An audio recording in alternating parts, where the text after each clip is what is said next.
We interrupt this broadcast to bring you some late-breaking news. Amber Alert. Amber Alert.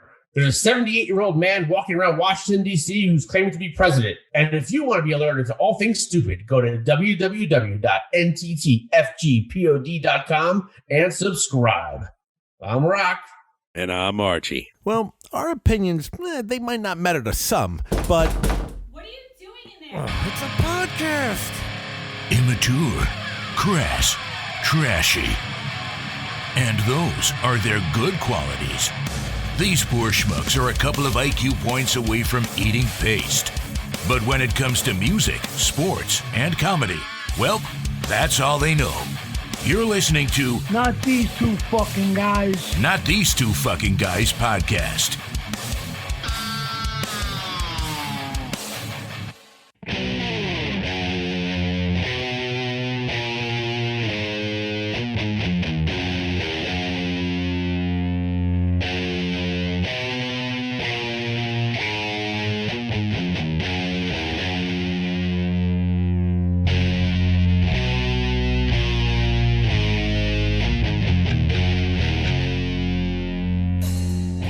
You and I like to talk about athletes. We like to talk about musicians and the comedians. Everybody that that passes away, we usually give them a little props on our podcast. But today hits home a little hard because today we just went to a good personal friend of ours for about 20 years. Yeah, Zeke Marcazo from the local music scene that Rocky and I have been a part of for quite some years, and our friend has just passed away. And this one hurts, dude. Yeah, he's such a listen. Nobody ever says anything bad about anybody after they pass away, right? But he was such a good dude, such a good time, such just cared, right? So he. We shared a room with him and his band Object 7 for years. We were roommates. Yep. He played a ton of shows with us in our band Lowdown. He did. He always filled in and always, did a fantastic job. And this is sudden and it's shocking. Yeah. So a quick little story for Uncle Stevie, for Zeke.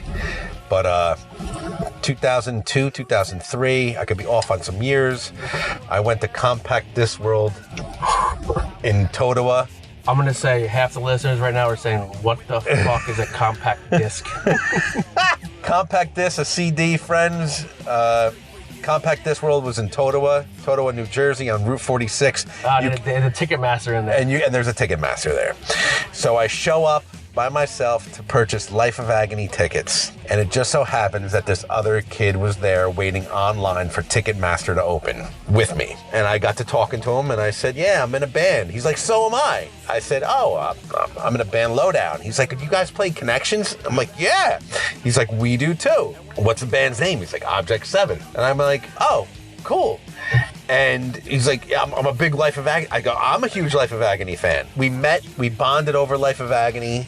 We had a strong love for Life of Agony, and we bonded over that. And from there, we started our friendship, and we played countless shows together. And he, like you said, he played with us. And I said, I have a show, and I can't remember where it was.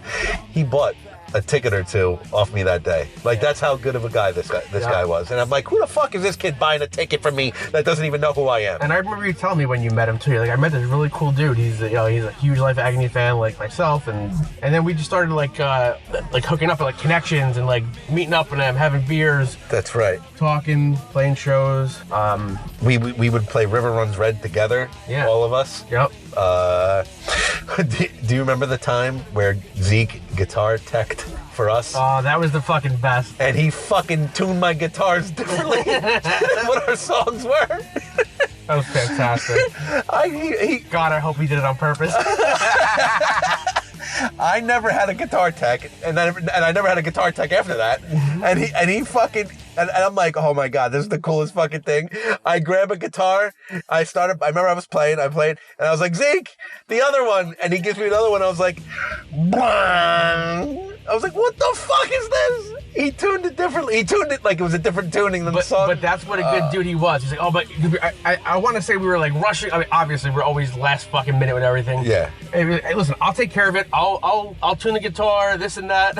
Oh, you fuck. I'm like, Zeke, you motherfucker. He was my hero that night. So many. I have a lot of stories with him, but we remember we played with them at some fucking restaurant in Vernon. Oh my God. They cleared the tables. Yeah. People were eating like fucking chicken franchise. Then they cleared the tables, and then we started playing. That was one of those shows where we got there, we're like, what the fuck? It's an Italian restaurant. And they fed us beforehand. That was the best part of it. Hey, Olive Garden, you want to fucking rock? Oh God. We played. I'll tell you one of the most memorable shows. Starland Ballroom, 2003, 2004. Our band Lowdown, Object 7, both got to open up for Super Joint Ritual. That's right. Dude, amazing show. That's awesome. That's right. I do remember that. And Zeke is the one who actually got us on the show. He was like very like good-hearted, where like people know in the band scene, especially in New Jersey, if they get something, they're like, "Fuck you." I'm not gonna lend a helping hand to anybody else. But he was like that kind of guy. Like if you got something, you try to get it for two. Yeah. We were that close. And he always reached out to us. The time we played Birch Hill. Yeah. When we had that big show, Zeke and Greg were in the crowd. Yeah. Good dudes, man. I was just telling you before we went on the air is that as you get older, not that you lose touch, you just you can lose touch, but you talk less frequently. Yeah. Right? Yeah. We get older, we go to less shows. We would go to a ton of shows with him. Oh, yeah. Life of Agony, whatever, what have you. But it's like, and then you get a sobering moment like this where you're like, well, fuck, we should have done more. We should have. Yeah. And that's tough. And this is so life. Seriously. Yeah. We shared a. We're gonna do a shot to him. Yes. We're definitely toasting this motherfucker. We shared a rehearsal space for how many years? I would say 4 or 5. At Streets in Passaic, or would you call that Clifton? Yeah, we call it Clifton, but it's really Passaic, I think. Anybody from the area that's actually listened to this that knows the local rock scene, Streets, rehearsal studios, everybody fucking played there. Right, some connections. Yep. We shared a room with Object 7, with Zeke, with I think they called him Beef, the bass player, Mike, the drummer, and Greg. They had, so in honor of Zeke, yes, you and I were doing a shot of Seagram 7 because they had the coolest t-shirt. Object 7 had a shirt that was the Seagram 7's logo. Yes. But it's an Object 7. And I thought that was fucking, for the level we were at that time was pretty fucking cool. And Zeke used to make them himself and iron them on, and I had one of them. Cheers. So I just want to say one thing, cheers, and this goes out to not only Zeke being a great guy to know, right? But his family, so Zeke's brother Rob Marcazo, great guy. His girls. His 3 little girls. And Greg, good guy. The band members that he played with, he was a great guy. So, salute. Well, we'll see you on the other side, my friend. Cheers.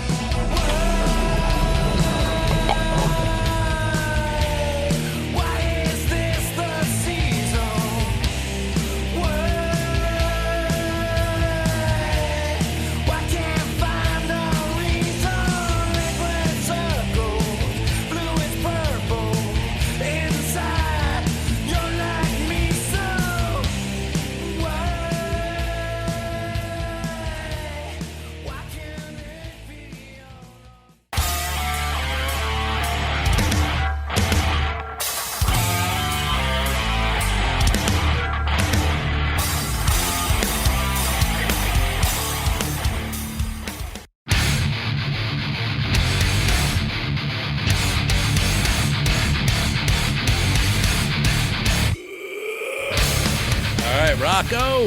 What's up, dude? Oh, today's a good day, my friend. I always say say that, great day. I always say that, but to have this guest on, this is one for the books, bro.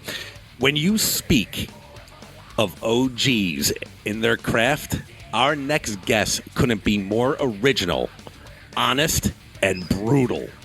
He is the lead singer of the thrash metal band Testament. Welcome to Not These Two Fucking Guys podcast, Chuck Billy. What's up, Chuck? What's going on, man? Thanks for having me, man. Appreciate it. How are you? How's the West Coast?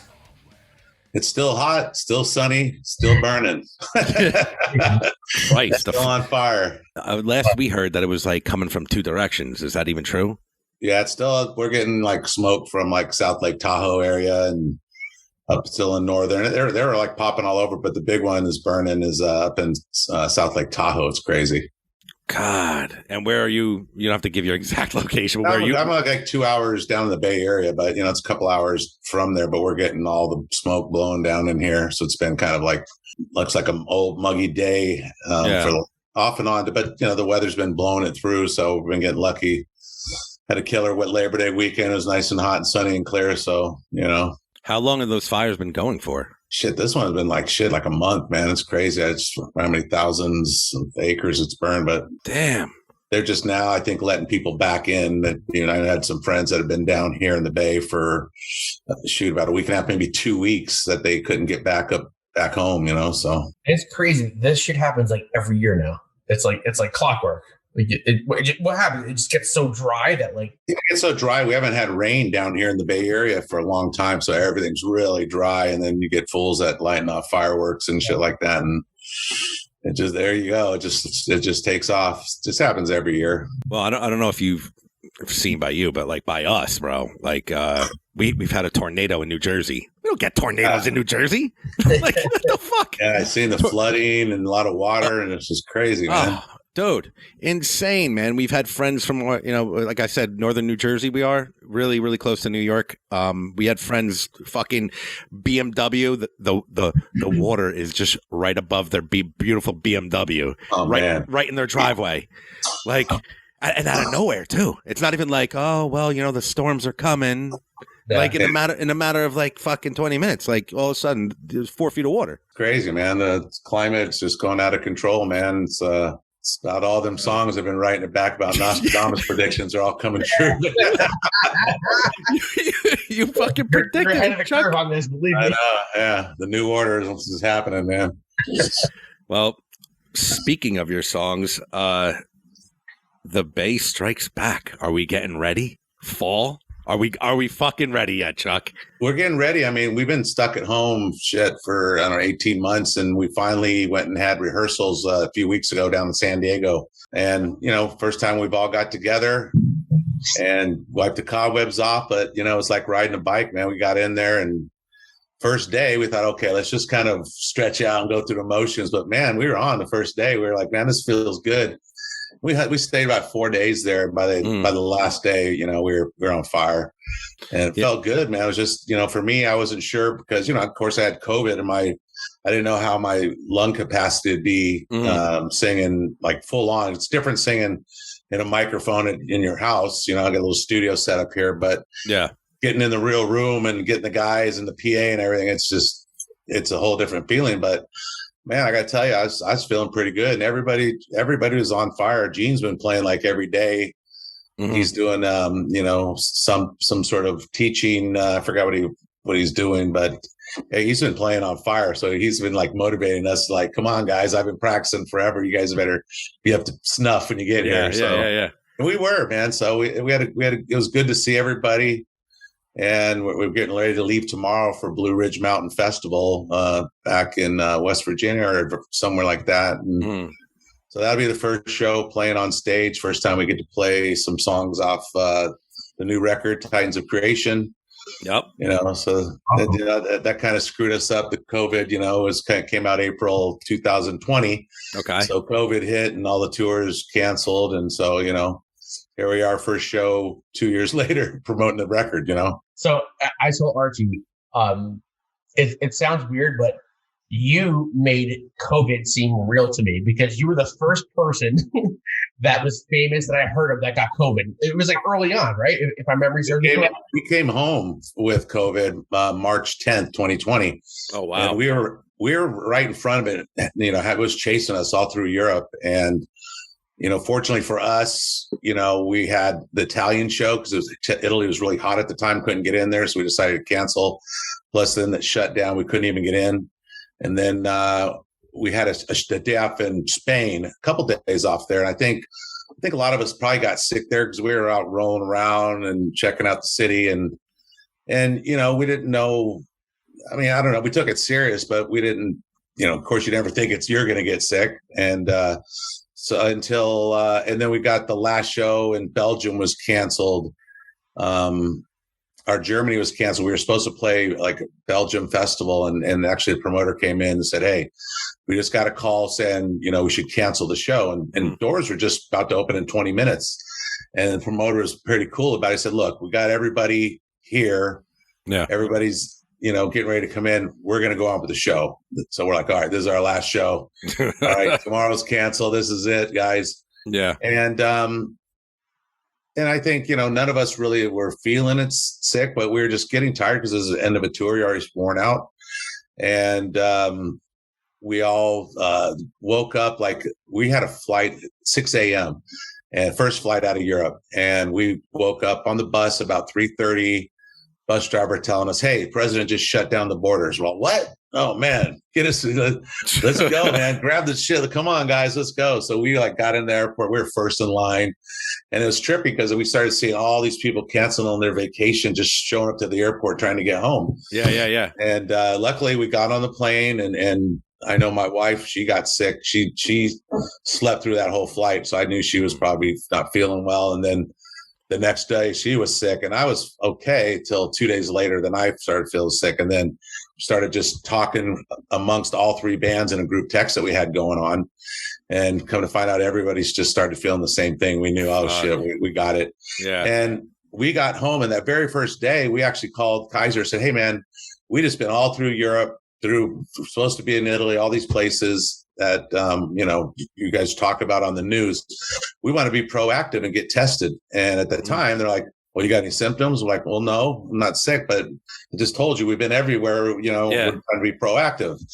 And couldn't get tested, until the next day. My wife's sick, then I was sick. Okay, yeah, now we have symptoms, we're sick, and finally went in, and that's when everybody started, dropping like flies. And Will from Death Angel, and he's getting admitted to the hospital, and it wasn't fun at that point. Well, there's got to be from you starting this tour again, there has to be some excitement and some type of worrisome, because I think I saw you on social media say that if one person gets it, we got to shut this shit down. Well, it's tough. I mean, because there's a lot that goes into it. I mean, if we get caught out there, well, the thing is, by the time somebody finds out they're sick, you've been already around everybody else. Yeah. And it's just a matter of time to each his own health and how long it incubates until they're sick. So it's a matter of time that it's going to spread, once a person's sick. And then you're stuck out there, you got to send your buses home, your trucks, the lights, the sound, all the shit that you have. You still got to pay for it till it gets back. So if we're not playing, it's hard to pay for the tour. So we realize if one show and some shows, if people get sick, it's over. So, and I think I made a post out there also just because I knew it was going to be different. We go out to go on tour to have fun. Yeah. We like to hang out with the fans, go after the show, go out and talk to the fans, and, hang out with the other bands on days off, go out to dinner stuff. So we knew it was going to be none of that. And then watching all these other bands on tour, we're like, wow, man, this is going to be just tough. We're watching other tours making their crew stay in the hotel rooms during days off. And it's just like, man, this is going to be different, and I kind of want to just apologize to fans. I know it's going to be different, this time. Meet and greets and shit. So don't think we're a bunch of dicks hiding and running to the bus. It's just the way it's got to be right now, Fucking Chuck didn't even want to meet us, man. Yeah, man. He always comes out and now fucking just didn't even look at me, just split. So. Yeah. That's got to be tough for, a band like yours who is interacting with their fans. It's a different world though, right? And I feel like this next tour, this next year is going to kind of dictate how, live performances are going to go going forward. Yeah, I mean, it is, but it's, I think, while we're planning this, of course, everybody's getting vaccinated, not everybody, but the majority of people started getting vaccinated. and the vaccine wasn't FDA approved. So I know there's a lot of people thinking, well, maybe I'm not going to do that. I don't know what's in it, blah, blah, blah. So it's just a matter of time as, hopefully we can put it all behind us because, we do it, the way we do for a living is we gather people together and, people are thrashing in pits, sweating away. I mean, that's what we do for a living. So it's not like we can put a shield between us and everybody. So it just makes it really odd. It's a whole different thing. Are you saying you can't put a sneeze guard like the buffet? Right. I mean, No, huh? Yeah, I mean, I heard like my friends in Exodus played that show in Vegas, Psycho Vegas, and Okay. I didn't see it though in film, but I heard the promoters are making all bands on stage wear masks except for the singer, and I'm like, holy shit, that's gonna be fucking really weird. Wow. Yeah.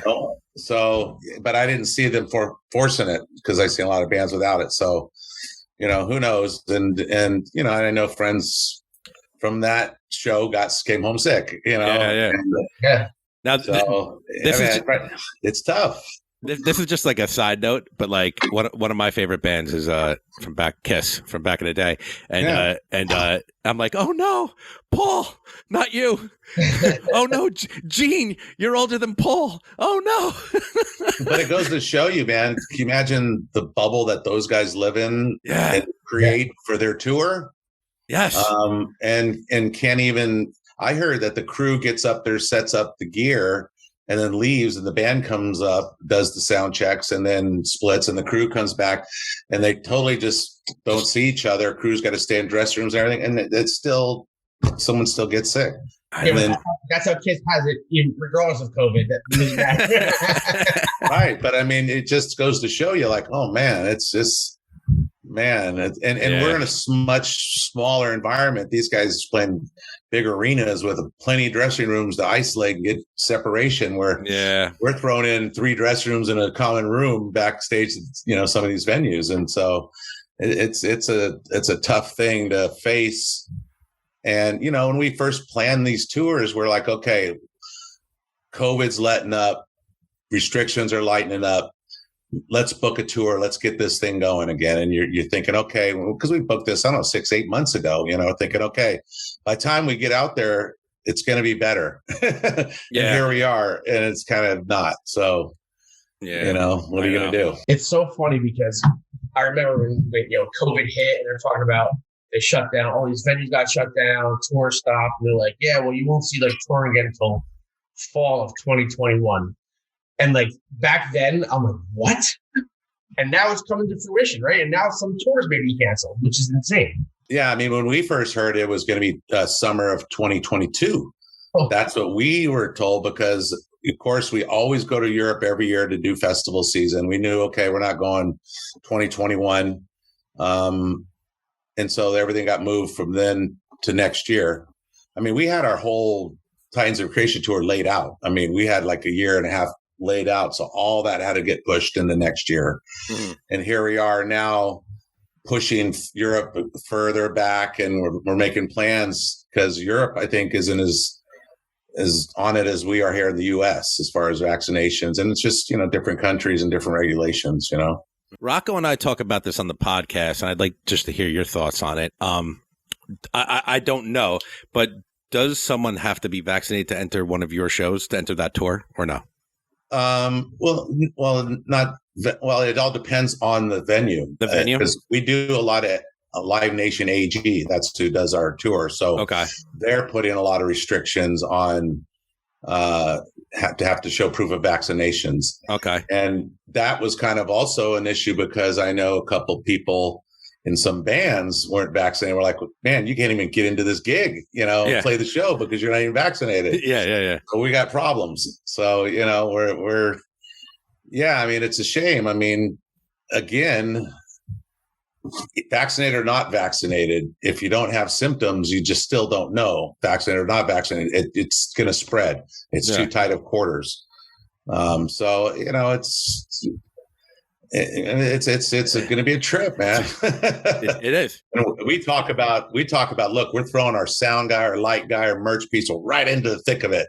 Yeah. Coming back onto our bus and our little submarine. Yeah. What are you guys bringing back? So we're all kind of nervous. Like, shit, what are these guys going to be wearing like spacesuits to get out there and mix and sell merch? Go fucking blow your nose and wipe off with Clorox wipes before you come in here. We're almost like, do we take cash or all credit cards so you can't touch money? I mean, it's everything about it. So let's talk about Titans of Creation. Yeah. Now, you said this album drops, COVID hits. You haven't played these songs live, right?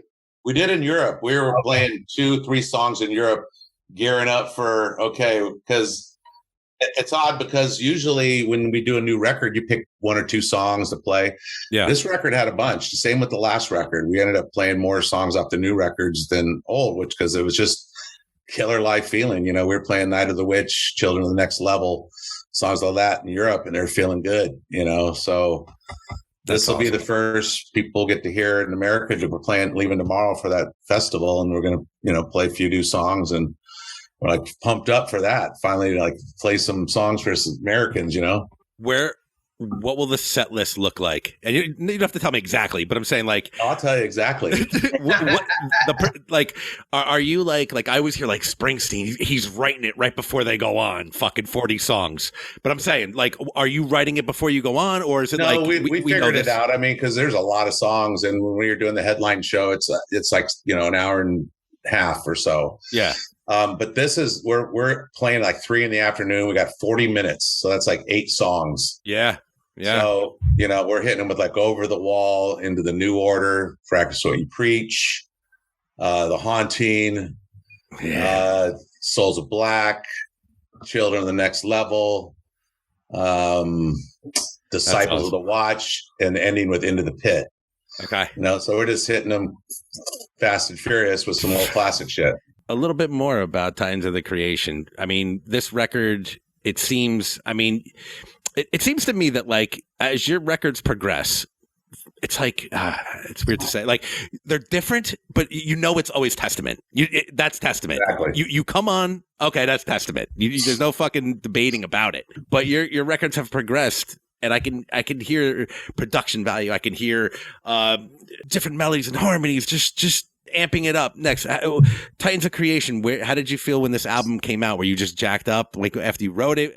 You never know until you hear the final Yeah, COVID when it came out, you didn't feel well at all. Yeah, I was sick. I was sick, bro. No, really, that you don't really know the records until you hear the final mixes. Once it's like all together to will it really hit you? Like, yeah, okay, what is this record? And until you hit it as a whole. But this record was definitely different because, well, production-wise, we've stuck with Andy Sneap. Andy Sneap knows our sound. We don't even go to the mixes anymore. We just let him do it, and he sends them, and we critique them and send comments back. And that works really well now. Before, me and Eric would pester the hell out of him. I'd be on one side, and Eric would be on the other. He'd be in the middle, and would be just like, do this, do that, do this. And I'm sure that got old, but yeah, at this point, he's like, okay, I got it. I know, and we know that he knows he has the tone. He knows what I'm looking for vocally. All I have to say is, okay, that last record was a little more too much of this effect. Where this record, I really wanted to go a drier vocal sound with not a lot of effect.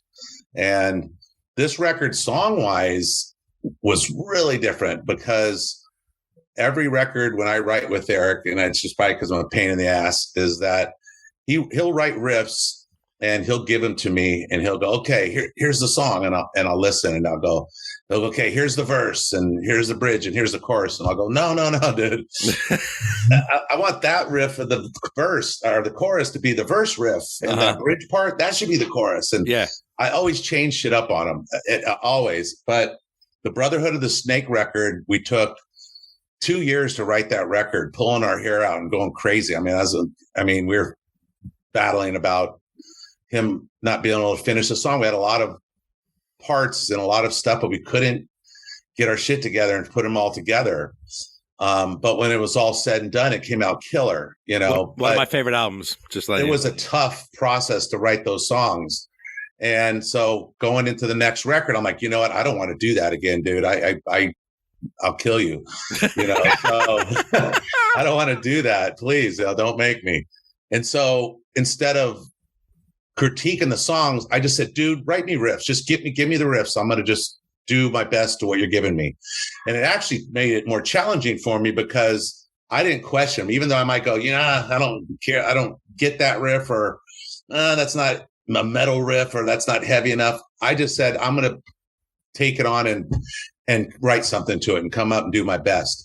So that's why the songs really came out different. Like there's some songs on there that aren't, to me, like typical metal songs or metal riffs. Like, there's songs like Coda Hammurabi or Ishtar's Gate. They have these really weird vibes to them, but they work, and you can tell it's a Testament song. And we put them together. We're like, you know what? Listen to it as a whole. It's a good track in there to offset, so everything's just not the same. And it really gave a real dynamic to this record. And, when we heard it start to finish, we're like, wow, man, that came out pretty good. Considering I didn't know song to song, I was a little iffy on it because I knew that I didn't pick it apart, but I wasn't maybe confident enough on what I came up with until I heard it all. And then that's when I said, you know what? It was challenging, but I'm ready for the challenge, and it worked out. And how did Eric feel about the different dynamic that you brought? Meaning, all right, just, why don't give me your stuff and I'll work. How did he feel? Great, because I didn't spend much time at his house, like, changing shit. I just said, I don't want you to get in a mental block or any pressure from me pushing you to come on. He was ready and went for it and just gave me what he had. And we would talk about song topics and ideas, and he would just kind of write. And I would have to just figure it out. And it worked. And it was different, I think, because I think after you write that many records and working with someone for 35 years, to be able to come up with something different, I'm into it, but still sound like the same band. Yeah. I'm into it. I mean, after 13 albums. Yeah. So spicing it up a little bit. It just changed it. It was a good feeling that, wow, we got to actually be creative, and make it something where we'll stand him back. It was like right on, it was, and I give it a lot too. Once I think from formation of Damnation, when Alex came back and we got the original guys back, there was something to that, because I went through the whole cancer thing after the Gathering and didn't really think I was actually going to play music anymore. I lost all my hair, didn't look like the same person. I just thought, I'm just going to live and survive and get through life. And when we had the reunion, which I never thought would happen, actually breathed a new life into Testament. It's like the New Testament again, because the original band got back together and was like, we're actually going to finish something that we all started together. And it was a good feeling. And you always have friendly competition with your peers in the same genre. That didn't happen from formation on. We didn't give a shit what people thought. We were only writing for ourselves. We got real selfish, and we're just like, I don't care. I'm enjoying that all you guys are back here, and we're writing songs, and I get a chance to do this again. Yeah. So it really changed the dynamic of what we started writing. We weren't thinking about what are those fans going to think about it. We didn't care, so it actually made us evolve, I guess, or, and not get stagnant of what we do. And every record from that is, I really hear a difference in every record, from that we did since that point, but it was like a new band, It's like, you see a lot of people say that Testament is like a fine wine. It gets better with age, right? You guys are always great. I think if you want to say better, but I'll say different and still staying true to what you guys are. And I think that's very, very hard because you can't, there's just a handful of bands that have ever done that. What do you attribute your longevity to? Well, I think because we believe in what we do, we've never been a band to get on a bandwagon. We've never been a band to like, okay, what's the top 10 songs on, Sirius? I listen to that and I hear a lot of the same vibe, the same vocal pattern, the same vocal tone. A lot of it where it's like, wow, is that the same band that just was the last song? And we're lucky we don't do that. And also, fortunately, Eric, he's stuck in his black metal world niche. That's funny. He's just loves black metal and Justin Bieber and everything else his kids listen to. But he doesn't listen and follow any other metal bands, thank God, because he writes for himself and writes what works for him. And I think that's a big part of it too. And then bringing Alex back into the mix, because Alex was always kind of like the professor who took everything we kind of did and put it all together and made it make sense, and then added a little more of his flair to it and his style. Phenomenal guitar player. Yeah, and his style is just it's a different style, but his style works totally in testament. Like when we had the reunion, when I had the benefit for the cancer thing in 2002 or something like that, Alex, it was the first time we all seen each other was at this benefit. And for a long time, and we got to play Disciples of the Watch. And that was the first time we ever got on stage together. And I said, you know what? We're making this record called First Strike, Still Deadly. And it was a bunch of songs that Atlantic wouldn't let us remix. So we decided, let's re-record them. Probably sound better anyhow. And I said, hey, Alex, since you're in town, why don't you come on down and play some leads on some of these old songs? And he said, cool. And I think at that time he had just did some like Lamb of God appearances on their record. So I think he was I think he stuck his foot in the metal pond and got a taste and realized, hey man, I got a pretty cool band that I was a part of, and he did it. He came on, and when he played, if you ever listen to that record, you'll really notice a lot of his solos are really clean, and he has them really jazzy, but that's who he was then. Yeah. But he really made those old riffs or old leads a little jazzier. And then, as time went by into the next record, because that was supposed to be temporary, that reunion. And it turned into a lot of Here We Are Today. And Louis would be with us if he could. He ended up having arthritis and couldn't play anymore. And Greg decided to leave, but we would all be here if we all chose to, and moving kept going. But that was the new life, I think, that we have. And ever since then, it's just been the best opportunity again. And then Steve DiGiorgio came to the picture. Gene Hoglan came into the picture. Man, it almost doesn't get better to have those two people into the band with Eric and Alex. And they just brought new life to the band and to the songs again. And we're like the best spot we can ever be as a band, because we go on tour and when we leave, we go home, we do our thing, and we don't talk until we see each other again. But we're on tour, man. We get along. We never fight. We never argue. It's a good vibe between us, and it really works. I was watching this thing, and I was going to ask you about that. The magician / comedians Penn and Teller. And they've been together for 40 years. And they asked them, well, how do you guys, your success, what do you attribute to it? How do you guys stay cool with each other? And they're like, we perform, we're best of friends. When we leave, we really don't talk that much. It's like we don't associate, because we want to keep it fresh for the band. And I think that a lot of bands get it wrong, because they may just, it's too much if you're with them too much.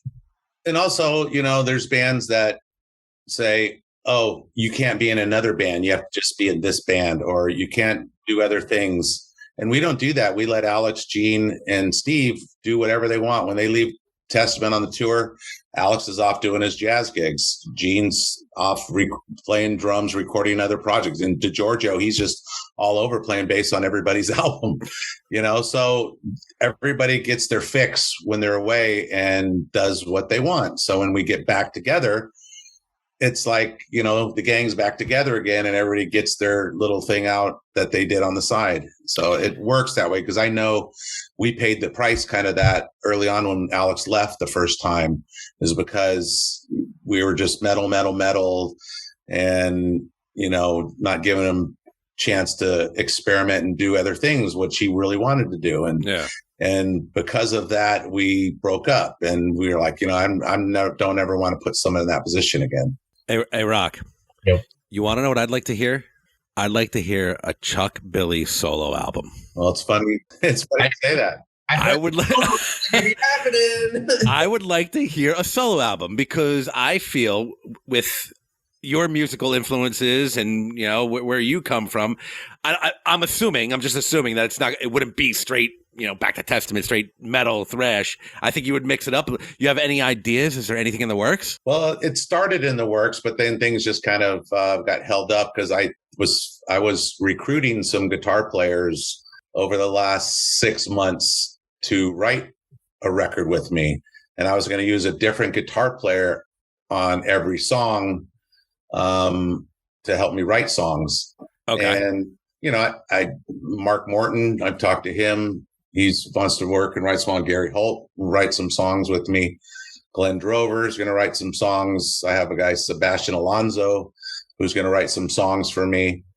I haven't approached my cousin Steph from the Deftones yet, but I'm see if he'll want to write a song with me. That's right. I did read that throughout. Yeah, that's right. I've tried to reach out to Joe Bonamassa to try to write a song with me. That would be different.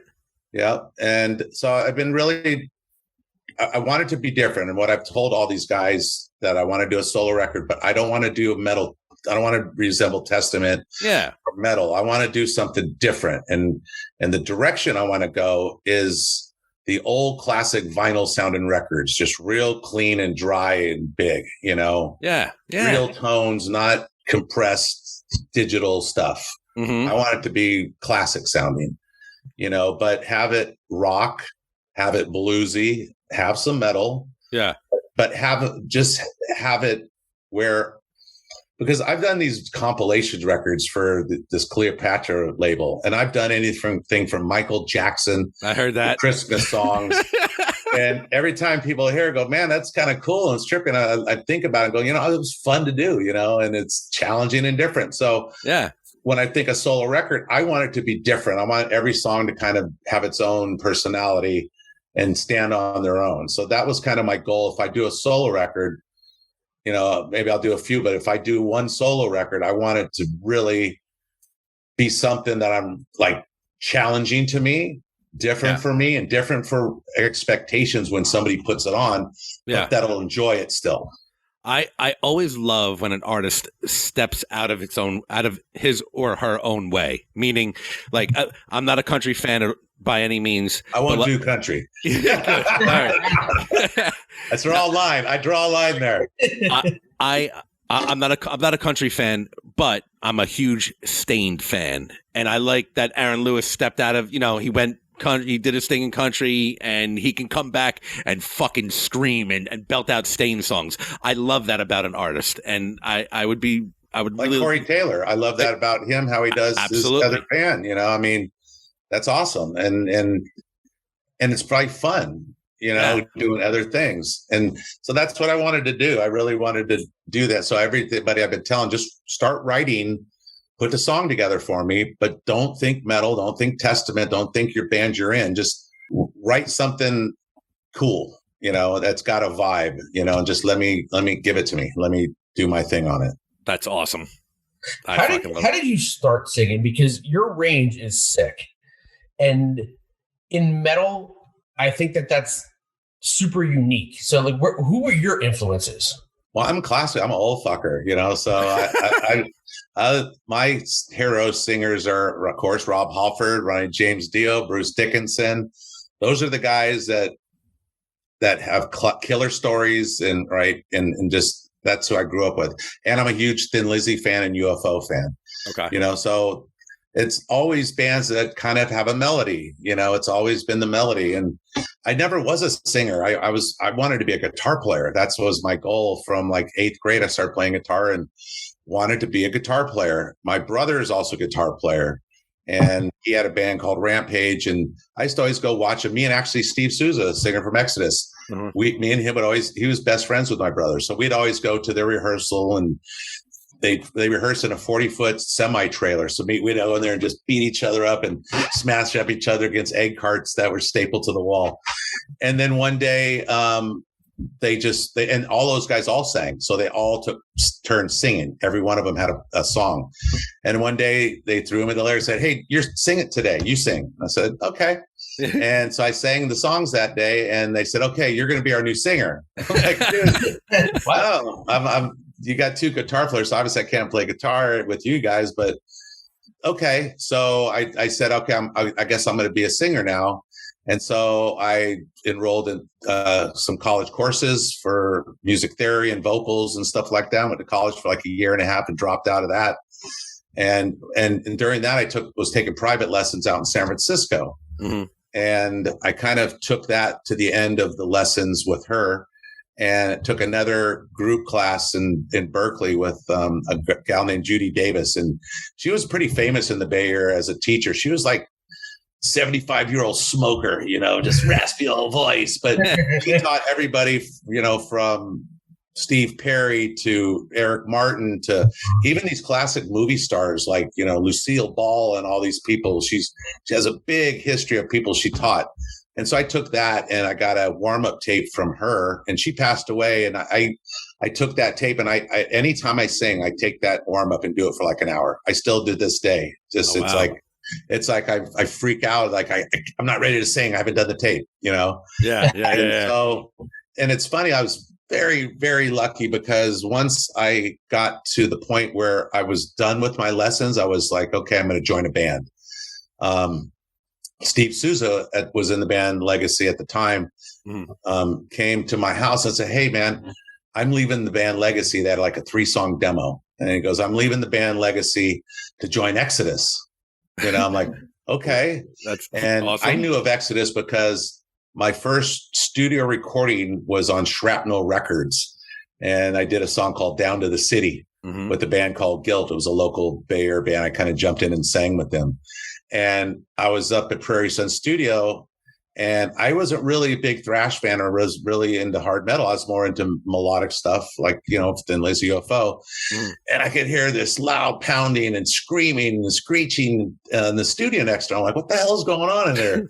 They're like, oh, that's Exodus. They're recording their first record, with Paul Bailoff over there. Like, really? What are they doing in there? Yeah. And little did I know that they made the classic thrash metal album of all time in the studio next door. That's awesome. So, Zet told me, here's Alex Skolnick's number. Go call him and audition for this band. So I listened to the demo, and I wasn't really into that style yet, and for me, everything I'd learned up to that point was about melody and keeping a tune and a pitch and a melody over a riff. And he gave me that demo, and everything was about timing. It wasn't about, it had a little melody. Zed put some melody in there, but it was all about the timing of the song, where the lyrics fell into place, and I was like, that's not singing to me. I was more rapping, kind of metal rapping almost. Yeah. So when I auditioned, I did the best I could to mimic Zet's demo. But at that time, of course, I was much younger. I'm really high. I could really scream at that point. So I did a lot of screaming and stuff. And I went into the audition, and they had a little studio in Oakland where you could barely fit in there. So I couldn't fit in the room. So I stuck my PA speakers in there, and I stood in the hallway and auditioned. And and I was a little older than these guys, and was in that band Guilt, which was like the first thing I kind of recorded. They were more of like a Rat kind of band, whereas it was kind of, I didn't put makeup on in here, but it was still those spandex and goofy outfits, and it wasn't metal, so they were first looking at me like, I don't know about this guy, he's gonna have to change his clothes and wear more black, and he's gonna have to dye his hair all black, and so they kind of like said, but I like his screams. He could scream. Yeah. And he's got a good PA. and I was always buying him beer. And he buys us beer. So I got in, they said, let's give him a shot. And then I went and at that time, they had a record deal with Megaforce Records. And so we called Megaforce, and they said, well, do a demo and let me hear it. So I went in and re-sang all those songs again with me singing, and sent it to Johnny and Marcia. And then they came out to see us live. And we were very lucky because the night before our audition, Marcia and Johnny, who signed Metallica, got the word that Cliff had passed away that night. So they'd been up all night, and here we are next morning about to do our audition. And they broke the news to us, and we're like, what? Cliff, no. And it was a really somber audition, and we did our thing. and they really didn't say much. Yeah. We're good. We have a deal. And it was just kind of like we weren't even excited because it was just such a somber day. Wow. You know, So, but I remember that day through Cliff getting signed and changing my life, you know. Wow. First audition, landed it, and been here ever since. Speaking of that, you did the forward in Johnny's book. Yeah. And I actually got done maybe about a month ago on audio. Really good book. Yeah, Johnny's a smart man, and timing, from that record store to hearing about a band, bringing them across country and believing in them. And rest is history, you know. You did 6 albums under them, right? Well, with Megaforce, we did 2 officially with them because as the New Order, Johnny gave up, I think, 4 or 5 of his bands to Atlantic Records. Oh, okay. Us, Overkill, King's X, Ministry, maybe a few other ones. Went Megaforce distributed on Atlantic. But by the time we did our 3rd record, Practice, it was straight Atlantic records. And so we did 6 records up to that Atlantic deal, you know, through The Ritual. Or no, Low. The Low record was the last one with Atlantic. Life-changing meeting a New Jersey guy. Yeah. I mean, you know, we had never been to the snow, you know, out there. And here we are flying to Ithaca, New York in snow, and they gave us a rental car. And we were all drinkers and smokers. And we're like, oh, man, this is going to be bad. You know, it's gonna be we would spin donuts in that park every day in that car, man, and just... And we lived through like the SOD stuff, you know, Captain Joe's and the Buffalo Wings and everything. And so we're like, man, we're doing it. We're living it. Look at us. Here we are at Captain Joe's. We're mixing a record with Perry House, who did SOD and knows all the Anthrax guys. And it was just like a whirlwind for us young kids getting over and that opportunity. And it's funny that we're talking about because Johnny sent me a box of master recordings. And I dug them up last week. I was like, what's in here? And I pulled them out and I found 2 half-inch tapes of us rehearsing for the Legacy in the studio. Really? Live. Wow. And I was like, wow, I want to put this on and listen to this right now. But it's an old 1/4-inch reel-to-reel tape, you know? So I'm like, man, I got to find who's got that to put that on Pro Tools or something. Diehard fans would eat that shit up. I would love to hear it. I would just love to hear how that sounds because we didn't have much gear. We flew to do that first record, and Johnny bought us all new equipment. When we arrived to the studio, it was like Christmas. Everything was in boxes, all the drums and all these Marshall stacks and new amps, and like unpacking shit. Like, yeah, man, like look at all this killer shit, you know. And it was pretty cool, man. Ma, we fucking made it. We made it. Some fucking guy with a Jersey accent just gave us all of this shit. Yeah. You're still making awesome music. You're still touring. Do you think about your legacy and like what you're leaving to the people? Because I mean, you can hear bands that are clearly influenced by Testament. And again, one of my favorite bands, and that's how I got into you guys. And I'm going to say it was early 90s is through Pantera. And I knew that they were huge Testament fans. I'm like, well, I got to check out what Testament's about. Yeah, well, we were doing our videos in Texas at that time all the time. And we had heard about a band playing down in town that covered Testament songs. So on a day off, we said, let's go down and check it out. You know, there's this band. And that's kind of the first time we met Pantera and got them played like Over the Wall and stuff up on stage with them. And, you know, that's kind of was the beginning of our relationship with them. That's so cool. And I still, to this day, Mark Morton says, dude, I probably owe you royalties because, you know, I get to hear all these Old Testament riffs and I create Lamb of God riffs, you know. So, you know, but, you know, he's pretty upfront about it. Both of them are like, you know, hey, I can't help it. You know? How could you not? I mean, you know. Listen, Venmo me a couple $100 a week and we'll call it even. Just write me a song for my solo record. Dude. Cool. Yeah, and we'll call it even. Yeah. I don't know. The legacy for me is that, again, I think I've, you know, like I did the Demonic record, you know, which I really was like leaning into more death metal style vocals for me. And I thought, okay, maybe that's who I am. Maybe that's who I need to be. And did a tour on that and really like bashed my voice up. And a lot of old school fans, were down on that. We're like, oh man, no, don't do that. Don't do that. And so I really said, okay, maybe just go back and maybe do a combination, try to figure out how I could do them both and write it together. So I figured out how to combine them both.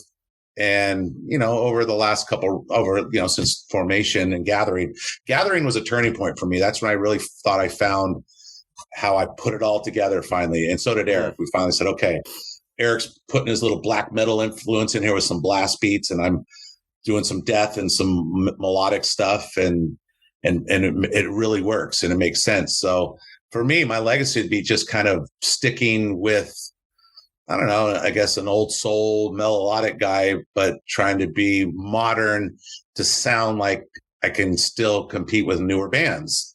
Yeah. Because I hear new bands in what they call new metal or whatever, and I like some of it, and I like the combination of the death and melodic stuff combined. And it influences me. It does. I'm like, okay, that's cool. And it influences me, but I want to be able to, I like the fact that somebody can, whatever we write, somebody can put on a record and go, okay, I know that's Testament, or I know that's Chuck. Yep. And that's what I want to kind of leave, that, I want to be identifiable. So when the song comes on Sirius Radio, they know it's Testament, and not like, wasn't that last band? Like, that's what I say, wait, that's the song still on? It's like, so. I think that's, and Archie had said it before, I think that's the biggest compliment that you could pay an artist is, you hear that's Testament. There's no mistaking. Yeah, I mean, we've lived a trippy life because we enjoy writing, but we've never had like a big team backing pushing this band in a lot of different ways.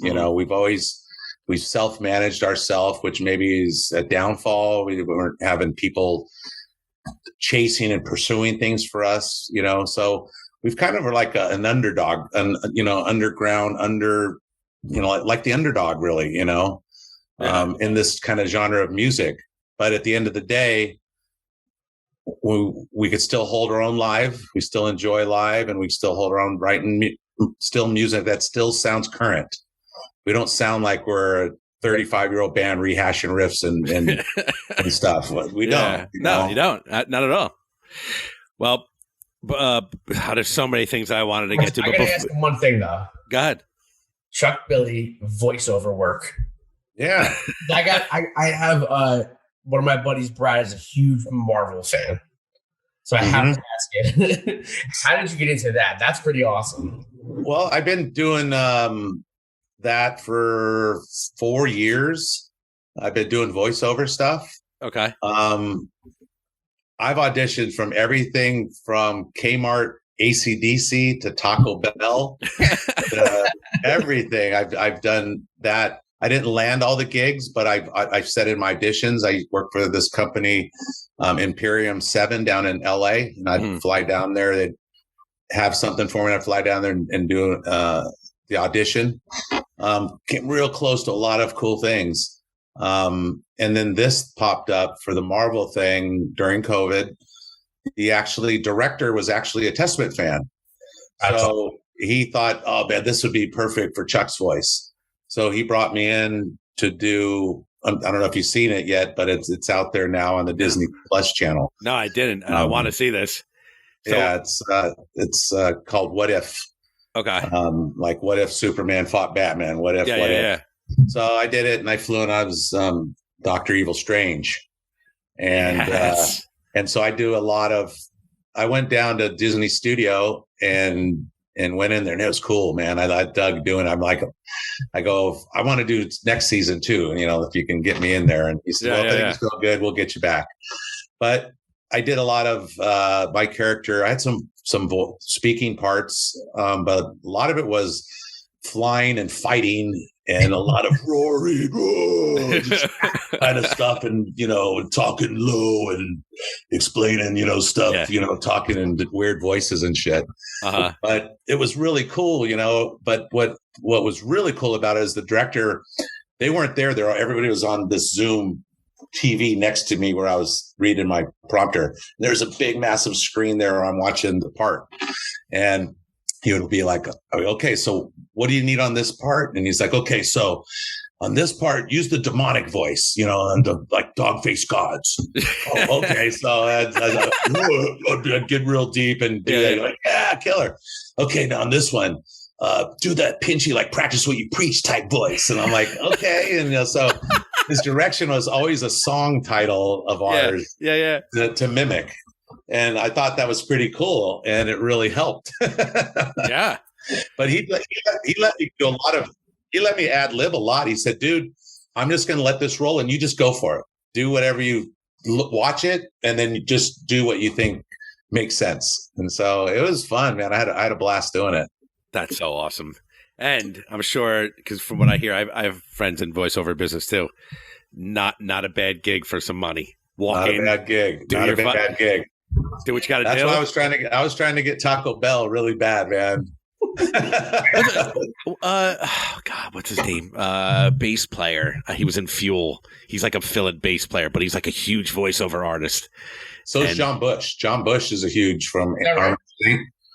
He works at the same company, and that's he was, I don't know if it was Burger King or Carl. I think it was Burger King. He was that voice for like 2 years. Really? And he didn't even have to play in a band at that point because he was making so much money. I mean, it's crazy money. Like I have some other friends, they were doing, what is it? What's the car? Lexus. He was doing Lexus commercials and he was getting 2 free cars a year. Oh God. And I was like, man, give me a Lexus gig. I'll take the cars, but it just pays really well, and it's fun to do. And I was like, man, I'm really digging doing this. I can do it on my off time. So I started putting together my own little traveling studio in a case. I just have my own mic and headphones and do my auditions from anywhere I was in a hotel room. Yeah. Well, fuck it. There's so many things we want to ask you. We're not going to take up your time. No, dude, I'm good. Let's roll. All right. Well, here's one. First of all, talking about side gig, I heard in an interview, I was so intrigued on how real estate, how much you're into real estate and how you have your own company and you flip houses and all that stuff. And I love hearing artists just give a little bit of like the insight about them that like, when they go home, it's just, they're not sipping wine and eating grapes and they got the women everywhere, but like, like real down to earth people that are actually, you want to know, when I go home, I'm flipping fucking houses, man. I'm making money. I'm doing this. Well, I've owned like 5 houses of my own and I've always fixed them up and upgraded them and sold them for a profit. So I'm like, you know what? I dig this. I love doing this. And during COVID, I was thinking, in the back of my mind, I'm thinking, man, there's going to come a day where I can't do this anymore, and what am I going to do? It's not like I have a killer retirement plan and what am I'm not going to go get a job. Fuck that. So what am I going to do? So I joined a couple groups. One was like a fortune builders, it's called, this guy Than Merrill. Yeah. And I seen like ad on TV, flip houses, don't use any of your money. I said, yeah, I'd love to do that. I'd love flipping. So I joined it and learned with them for about 1.5 years. And then in October, one of my buddies, I was flipping houses in Arizona. I did 2 houses up in Prescott, Arizona with another guy that's a student. And he tells me, he goes, hey man, check out this guy named Pace Morby in Arizona. He's like the king of creative financing. I'm like, what the hell is that? Yeah. And so I looked up creative financing and followed him and said, whoa, this dude's shit. And so I enrolled in his mentorship, and back in October, learning creative financing. And we're getting houses creatively without using any of our money, without using any of our credit. And we're acquiring multi-million-dollar properties. Oh, wow. I've flipped at least 6-7 houses this year, but I got my fingers in a lot of projects with some other people. And the biggest one I'm doing right now is I got an 18-hole golf course in LaGrange, California, that we're turning into an RV resort. And we're trying to get, we actually had the Wolf of Wall Street was actually interested in funding this thing. And Okay. he's now got offered by A&E like crazy money to do a TV show, so he doesn't have time. Yeah. So I've been working with some other people, investors, trying to develop it. But we're developing phase 1, 100 RV stalls. Probably cost about, I don't know, $2 million to start this development. But when it's done, we're going to sell that sucker for about $25 million. That's our biggest project. Me and another creative student are doing this now. But during COVID, I've made more money than years of playing music. It's crazy. All from my house. So weird. It's all from my house, and then the market's crazy right now this year. Yeah. It's really good market. We did a house. I found a house literally 2 minutes from my house. I live on a water community in Discovery Bay, California. Mm-hmm. It's all water. And I found a property here. And just because the market is so good, we got like $300,000 over asking price. It's just a crazy market, right now. Damn. So I'm like, you know what? I'm digging this. I'm digging the money that we're making, and I'm having fun doing it. So, this is what I've been doing. And I've met a lot of cool people. And we actually have a network of creative finance guys all around America. So I'm looking at an 8-plex in Ocean City, New Jersey right now that we're looking to buy as a vacation rental. Okay. And I got partners like, Maria Ferrero. Yeah. Mm-hmm. Yeah. Well, Maria's one of my investing partners, and she's looking about partnering on this vacation rental in Ocean City. Oh. And so, we're doing that. I'm getting places in Florida, North Carolina, Arizona. We're kind of looking all over the place, but California is where I'm doing most of it, Well, listen, me and Archie will drive down to Ocean City, take a drive down the shore, and we'll do some recon for you. She went there last week. It's 2 blocks, literally 2 blocks from the beach, man. And we're going to be moving forward on it. We're going to probably buy it and open escrow this week, actually. So it's a blast, man. Well, that's pretty fucking smart on your part, just because that a rock star doesn't come with insurance, doesn't come with 401k. It doesn't, No. And it's funny because a lot of people.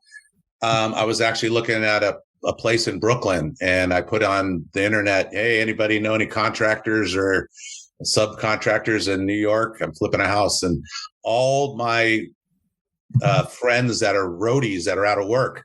Chuck, where's it at? I'll help you. I'll need some work. So I was like, you know what? I could probably put a bunch of people to work too. Yeah. That got some skills that can't go out and tour right now. Absolutely. And I ended up hooking up with Chris from Hatebreed, and he's in Connecticut, and he's an agent.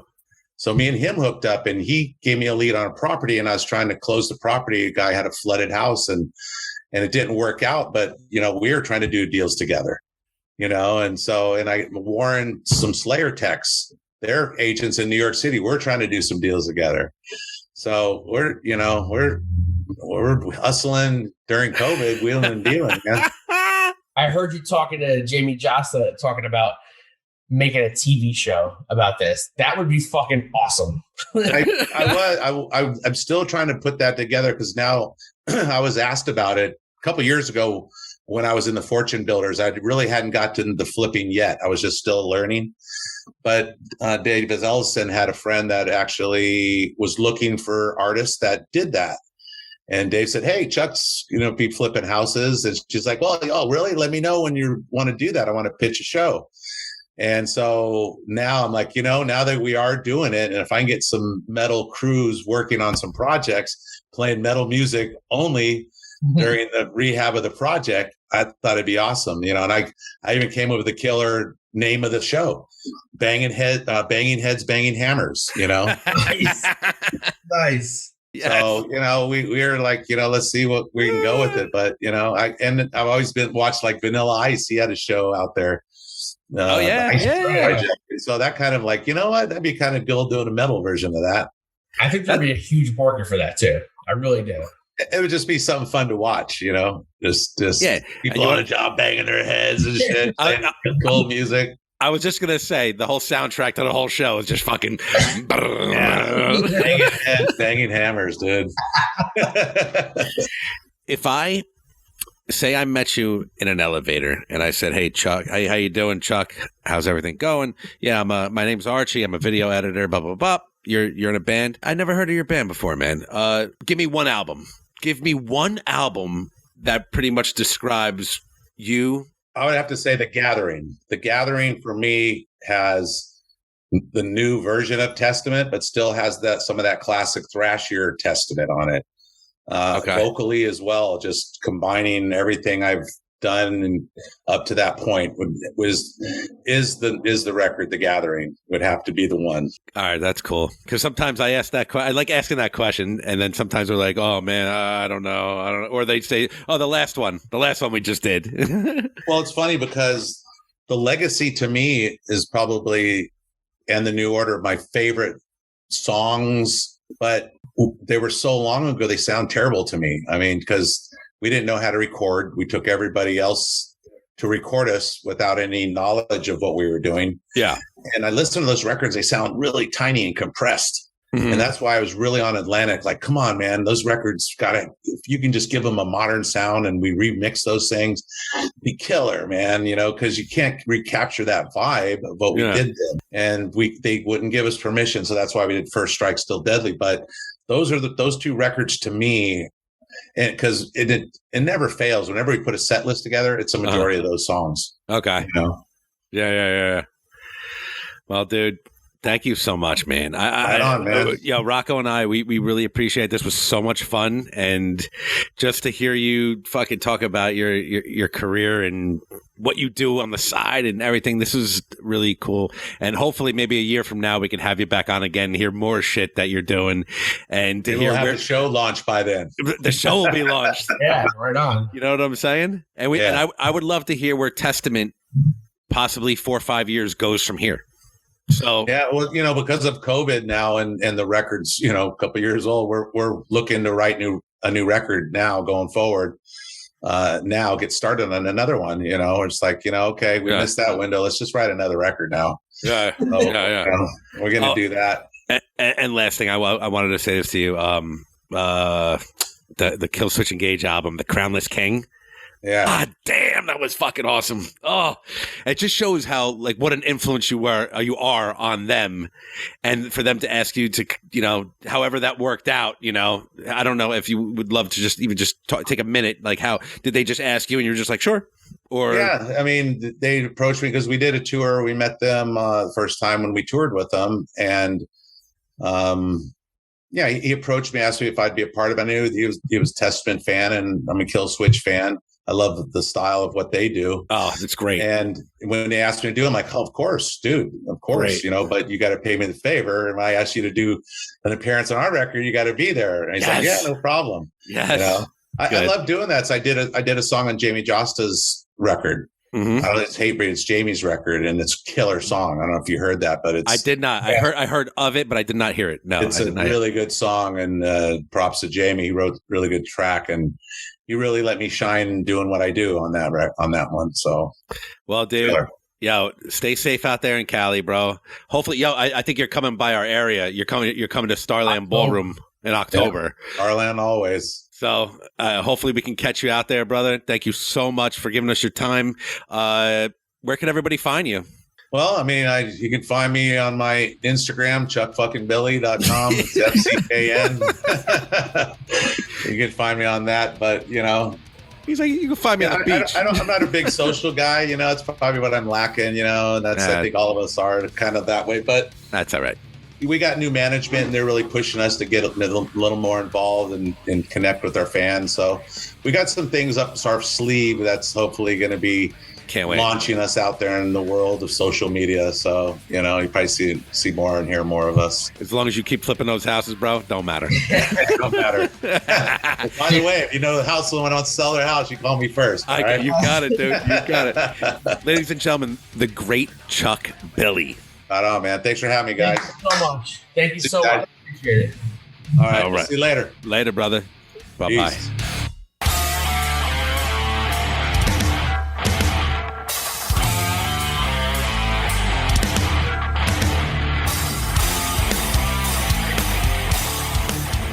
Ladies and gentlemen, that was the great Chuck, Billy. That was one of the. Oh, I say this all the time. I hate myself. That was one of the coolest episodes. I'm going to stop you. We hate you too. Just saying.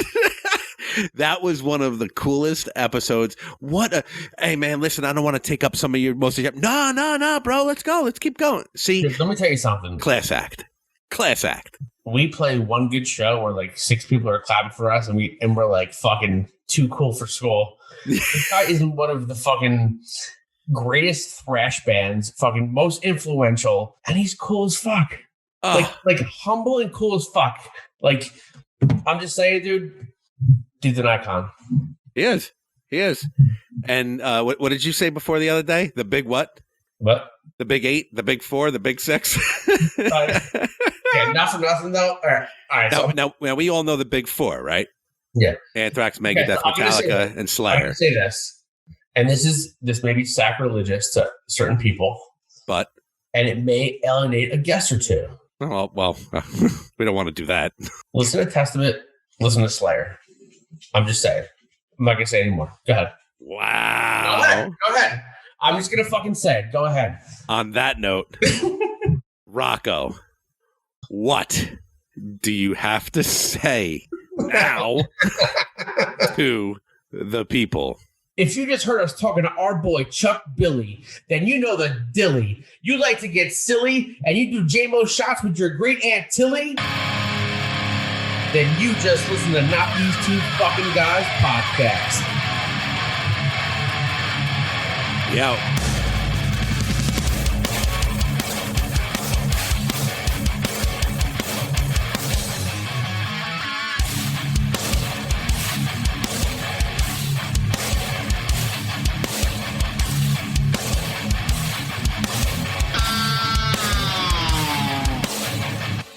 How'd you golf today?